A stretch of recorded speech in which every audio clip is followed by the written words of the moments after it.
World Athletics has announced it will become the first international federation to award prize money at the Olympic Games. The global governing body set a total prize pot of $2.4 million, £1.9 million, has been made available for this summer's Olympics in Paris, with gold medalists receiving $50,000, £39,400. This will be extended to silver and bronze medalists at Los Angeles 2028. World Athletics President Lord Coe called the decision a pivotal moment. He told BBC Sport the organization wanted to create a stable financial landscape for athletes. There will be 48 athletics events in Paris, with relay gold medalists to share their prize money among the team. The prize money will not apply at the Paralympics, which takes place from the 28th of August to the 8th of September, as para-athletics is governed by World Para-Athletics. The introduction of prize money for Olympic gold medalists is a pivotal moment for world athletics and the sport of athletics as a whole, underscoring our commitment to empowering the athletes and recognizing the critical role they play in the success of any Olympic Games, Coe said.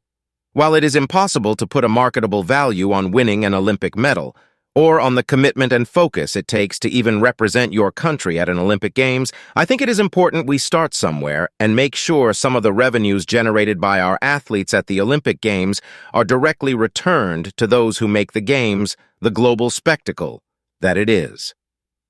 Greg Rutherford, who won gold in the long jump at London 2012, said, "This is a brilliant step in the right direction, and I take my hat off to Seb Coe and the rest of the World Athletics staff for initiating this improvement." The former British athlete said the view that Olympic sports are still amateur couldn't be further from the truth. Asked if prize money went against the Olympic spirit, Coe replied, "I don't see that making life a little easier for the athletes, allowing them maybe to stay on in the sport a little bit longer, to give them the financial independence to train, and maybe in a more sophisticated way is anything other than sitting behind good firm Olympic principles."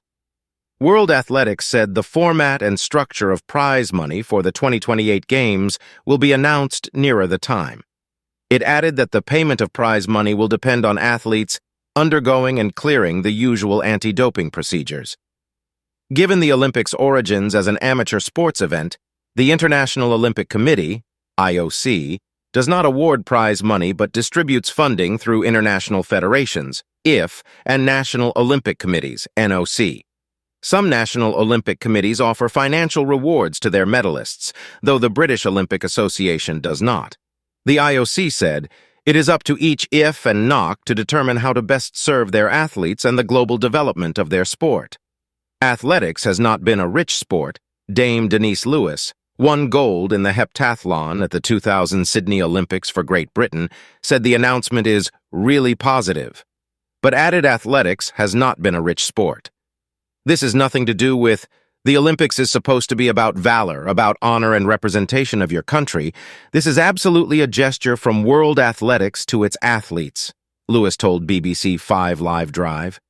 The Olympics earns billions, as we know, for a lot of people, but the athletes don't always get that in track and field. Lewis, who also took heptathlon bronze at the Atlanta Games in 1996, said prize money would not devalue the achievement of reaching an Olympics. Rather, it would offer athletes a possible incentive to continue competing, and to just give them a little bit of assistance going forward, she added.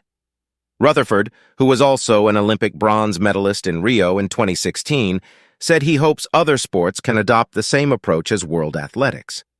Athletes from around the world sacrifice so much to achieve the most difficult accolade in sport, becoming Olympic champion. Standing at the top of the podium and hearing your national anthem is one of the greatest feelings you can have, he said.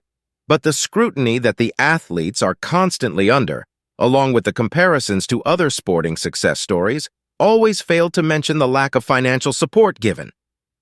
The 2015 long jump world champion added, "I really hope the athletes across all sports will now finally be supported by the multi-billion-dollar IOC and their efforts, not just by individual sports, for the long-term health of the Olympic movement. We do this for the love of the sport, but it is also our livelihood." Swedish Olympic pole vault champion Armand Duplantis said World Athletics' move was a step in the right direction. Kindly like, subscribe, and share your thoughts in the comments section.